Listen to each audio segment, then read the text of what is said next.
भारत को लेकर चल रही सियासत के बीच एस जयशंकर का बड़ा बयान है। एक इंटरव्यू में विदेश मंत्री ने कहा, भारत नाम से क्या दिक्कत है। एस जयशंकर ने कहा, विरोध करने वाले संविधान पढ़ें। इंडिया दैट इज भारत और ये संविधान में है। हर किसी को संविधान पढ़ना चाहिए। That is Bharat. It is there in the constitution. Please, I would invite everybody to read it. India को भारत कहने पर संजय राउत ने साधा केंद्र पर निशाना। कहा, जब से हमने इंडिया गठबंधन बनाया तब से बीजेपी को देश से ही डर लगने लगा। क्या क्या बदलेंगे? हमने इंडिया का नाम लिया है हमारे अलायंस को, तब से ये लोगों को अपने इंडिया जो अपना देश का नाम है, अपने देश से ही डर लगने लगा है। ये विश्व में पहली बार होता है कि कोई राज्य करता है, कोई रूलर अपने देश के नाम से ही घबराता है, डरता है और देश का नाम बदल जाता है। आप क्या क्या बदलोगे भाई? इंडिया को भारत लिखने पर बीजेपी कांग्रेस में वार पलटवार जारी है। कांग्रेस ने बीजेपी पर संविधान बदलने का आरोप लगाया। कांग्रेस की संविधान वाली पोस्टर पर भड़के जेपी नड्डा। जेपी नड्डा ने एक्स पर पोस्ट लिखकर कांग्रेस पर पलटवार किया। कहा, हम उस पार्टी से कोई उम्मीद कर सकते हैं जो भारत की प्रस्तावना तक नहीं जानती।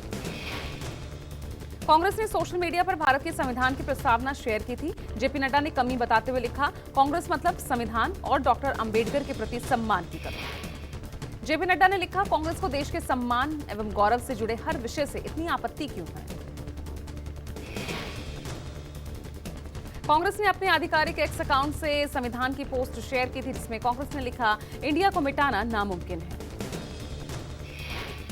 छत्तीसगढ़ के सीएम भूपेश बघेल ने निमंत्रण पत्र पर कहा, राष्ट्रपति के द्वारा निमंत्रण पत्र मिला है। पहले प्रेसिडेंट ऑफ इंडिया की तरफ से पत्र आता था, अब प्रेसिडेंट ऑफ भारत की तरफ से आया है, यानी इंडिया शब्द से इतनी तकलीफ। द्वारा निमंत्रण पत्र मिला है तो प्रेसिडेंट ऑफ इंडिया की तरफ से निमंत्रण पत्र आता था, तो प्रेसिडेंट ऑफ भारत की तरफ से आया, मतलब इंडिया शब्द से इतनी तकलीफ। जैकी श्रॉफ को मिला G20 शिखर सम्मेलन के रात्रि भोज का निमंत्रण। भारत के राष्ट्रपति के नाम से निमंत्रण भेजे जाने पर अभिनेता जैकी श्रॉफ ने कहा, अगर भारत को भारत कहा जा रहा है तो ये कोई बुरी बात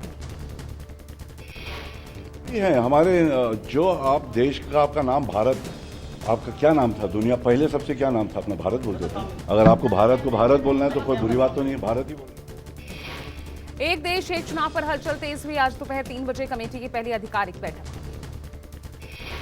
बैठक रामनाथ कोविंद की अध्यक्षता में होगी। रामनाथ कोविंद के आवास पर गृहमंत्री अमित शाह समेत सभी सदस्य मौजूद रहेंगे। G20 सम्मेलन में रूस और चीन के राष्ट्रपति के शामिल न होने पर बोले एस जयशंकर। कहा, कई बार ऐसा होता है कि कुछ कारणों की वजह से प्रमुख नहीं आ पाते। विदेश मंत्री एस जयशंकर ने कहा, हर कोई बहुत गंभीरता के साथ आ रहा। मुझे लगता है कि हर देश अपनी स्थिति को दुनिया के सामने रखने की कोशिश करेगा। प्रतिनिधित्व का स्तर किसी देश की स्थिति का अंतिम निर्धारक नहीं बनता। एस जयशंकर ने कहा, याद रखा जाएगा भारत में होने वाला G20 शिखर सम्मेलन। G20 समिट के लिए दिल्ली पहुंचे नाइजीरियाई राष्ट्रपति। G20 बैठक में भाग लेने के लिए कल देर रात दिल्ली पहुंचे बोला अहमद टिनीबू।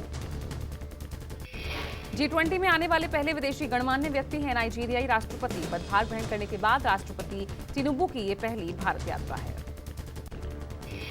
जिल बाइडेन के कोविड पॉजिटिव होने के बाद भी कल भारत आएंगे अमेरिकी राष्ट्रपति जो बाइडेन कोविड नियमों का पालन करेंगे। भारत की यात्रा से पहले जो बाइडेन ने भी एहतियातन अपना टेस्ट करवाया। जो बाइडेन का टेस्ट नेगेटिव आया। 8 सितंबर को पीएम मोदी और जो बाइडेन के बीच होगी बैठक। G20 की मेजबानी से पहले 2 दिन के इंडोनेशिया दौरे पर प्रधानमंत्री नरेंद्र मोदी। पीएम मोदी जकार्ता में आसियान भारत और पूर्वी एशिया शिखर सम्मेलन में हिस्सा लेंगे। G20 की वजह से पीएम मोदी का इंडोनेशिया दौरा छोटा होगा। 6 सितंबर की रात को दिल्ली से इंडोनेशिया के लिए रवाना होंगे और 7 सितंबर की देर शाम लौटेंगे। आसियान भारत शिखर सम्मेलन में चीन के नए स्टैंडर्ड मैप को लेकर चर्चा की जा सकती है। ताइवान, दक्षिणी चीन सागर, अरुणाचल प्रदेश और अक्साई चीन को अपना बताया है। आसियान को क्षेत्र में सबसे प्रभावशाली समूहों में से एक माना जाता है। सूत्रों के मुताबिक 10 साल पुराने ASEAN India train in good agreement का रिव्यू किया जाएगा। G20 शिखर सम्मेलन को लेकर सुरक्षा व्यवस्था चाक चौबंद। दिल्ली ट्रैफिक पुलिस ने जारी किए नई यातायात प्रतिबंध। मथुरा रोड, भैरव रोड, पुराना किला, प्रगति मैदान सुरंग के अंदर नहीं बल्कि वाहनों की अनुमति यहां पर नहीं होगी। 7 और 8 सितंबर की मध्य रात्रि से ही 10 सितंबर तक परिवहन पर पाबंदी रहेगी। दिल्ली में पहले से मौजूद बसों समेत सभी प्रकार के वाणिज्यिक वाहनों को रिंग रोड और रिंग रोड से परे दिल्ली की सीमाओं की ओर सड़क नेटवर्क पर जाने की अनुमति दी जाएगी। G20 के मुख्य रूट पर सुरक्षा व्यवस्था में सख्ती के अलावा नॉर्थ ईस्ट दिल्ली में सुरक्षा चाक चौबंद। दंगा प्रभावित इलाकों में पुलिस लगातार कर रही पेट्रोलिंग। ड्रोन, फ्लैग मार्च और पेट्रोलिंग के जरिए दंगा प्रभावित इलाकों में पुलिस चला रही है अभियान। 2020 में ट्रंप दौरे के दौरान जहांगीरपुरी में भड़के दंगे। मिशन राजस्थान पर कांग्रेस अध्यक्ष मल्लिकार्जुन खड़गे भीलवाड़ा में किसान सम्मेलन को करेंगे संबोधित। गुलाबपुरा में दुग्ध उत्पादक संघ की कई योजनाओं का शिलान्यास और लोकार्पण करेंगे खड़गे। किसान सम्मेलन में डोटासरा और सीएम गहलोत होंगे शामिल। भीलवाड़ा में मुख्यमंत्री कामधेनु बीमा योजना का शुभारंभ करेंगे खड़गे। योजना के तहत राज्य सरकार पशुपालकों का प्रीमियम भरेगी। चुनाव से पहले खड़गे का ये दौरा बेहद अहम। खड़गे भीलवाड़ा दौरे के दौरान कार्यकर्ताओं में भरेंगे जोश। नीमच में बीजेपी की जन आशीर्वाद यात्रा पर पथराव के बाद आज मध्य प्रदेश के खंडवा में यात्रा को हरी झंडी दिखाएंगे नितिन गडकरी। रामपुरा तहसील के वन क्षेत्र में किया गया पथराव के दौरान गाड़ियों को भारी नुकसान। प्रदेश बीजेपी अध्यक्ष वीडी शर्मा ने कांग्रेस पर लगाया आरोप। यात्रा के जनसमर्थन से घबरा गई कांग्रेस। चित्रकूट से नड्डा ने पहली यात्रा को दिखाई थी हरी झंडी। नीमच से राजनाथ, मंडला और श्योपुर से शाह ने दिखाई थी हरी झंडी। नीमच में चीता प्रोजेक्ट का विरोध कर रहे ग्रामीणों ने किया था हमला। बीजेपी की जन आशीर्वाद यात्रा पर पथराव, वाहनों में की थी तोड़फोड़।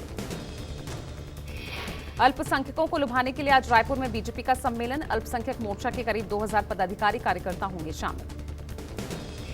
रायपुर के शहीद स्मारक भवन में सम्मेलन का आयोजन।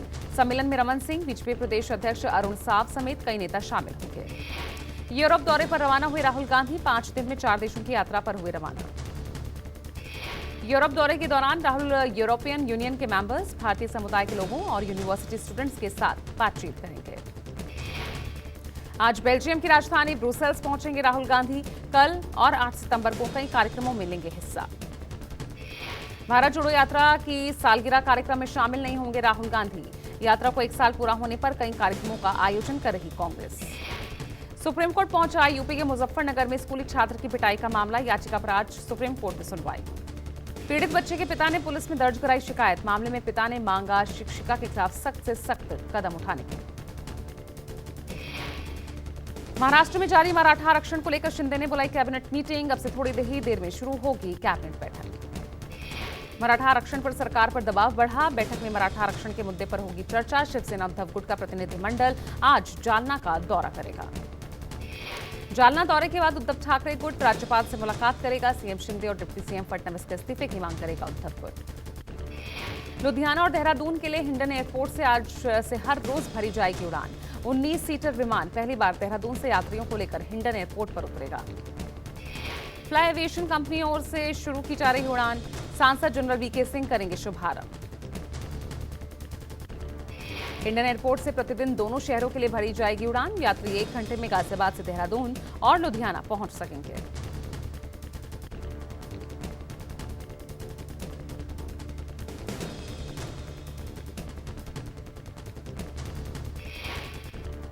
केंद्रीय मंत्री कौशल किशोर के घर में हुई हत्या को लेकर विकास किशोर से ठाकुरगंज पुलिस ने पूछताछ की। विकास किशोर के लाइसेंसी पिस्टल से ही विनय श्रीवास्तव की हत्या हुई थी।